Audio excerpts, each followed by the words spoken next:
안녕하십니까. 웨딩 플래너 박영입니다. 자, 오늘은 결혼 준비를 함에 있어서 가장 정신적인 부담이 사실은 크고 어떻게 보면 그 비용적인 측면도 굉장히 높을 수 있는 혼수에 대해서 이제 알아볼 텐데요. 자, 들어가기에 앞서서 제가 한 가지 질문을 드릴게요.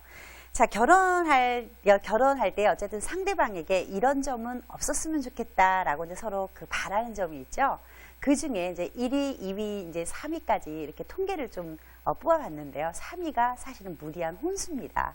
그렇다면 가장 그 높은 비중을 차지하고 있는 게 뭘까요? 1위가 사실은 바람기라고 하더라고요. 그리고 그 다음 두 번째가 이제 서로가 어떤 부채. 그러니까 부채를 안고 시작을 하면 그만큼 마이너스에서 시작을 해야 되기 때문에 어렵다라는 거죠. 그만큼 예전에 비해서 어떻게 보면 굉장히 요즘 그 신랑 신부님들은 굉장히 현실적이고 아주 영악한 그런 그 커플들이 의외로 많아요. 그래서 결혼 준비를 함에 있어서도 무리한 혼수나 이런 거는 사실은 많이 근절되고 있는 추세인 것 같습니다. 자, 그리고 두 번째로 제가 질문을 드리겠습니다. 만일 결혼을 앞두고 결혼 상대자의 집에서 무리한 혼수를 요구한다면 여러분들은 어떻게 하실까요? 라는 이제 이런 질문이 있는데요.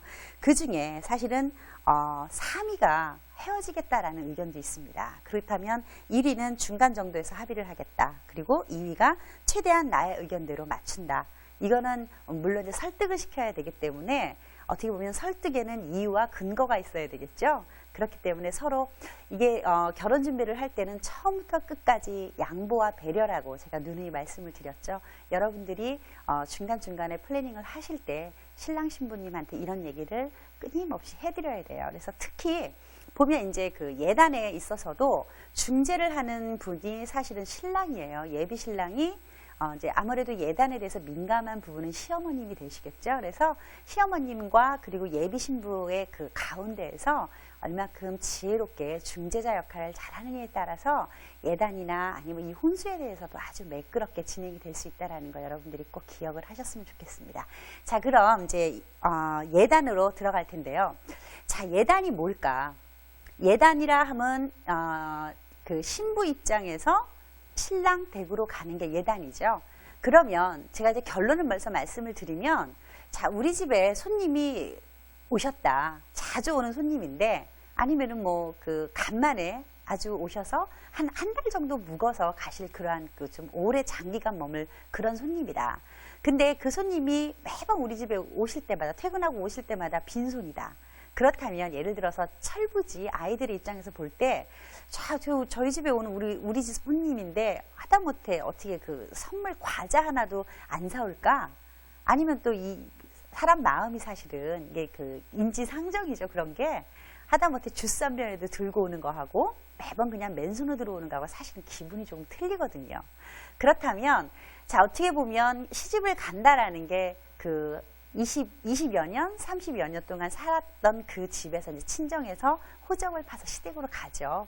그렇다면 새로운 가정으로 들어가서 새 식구의 구성원이 되는 거거든요. 그렇다면 예단이라는 게 어떻게 보면 신고식이고, 자, 저 좀 예쁘게 봐주세요. 그리고 인사를 드리는데 뭐 그런 많은 비용을 투자해서가 아니라 어떤 그러니까 성심성의껏 정성을 다해서 그런 예의를 표시한다면 그게 참 예쁜 선물이 아닐까라는 생각을 해요.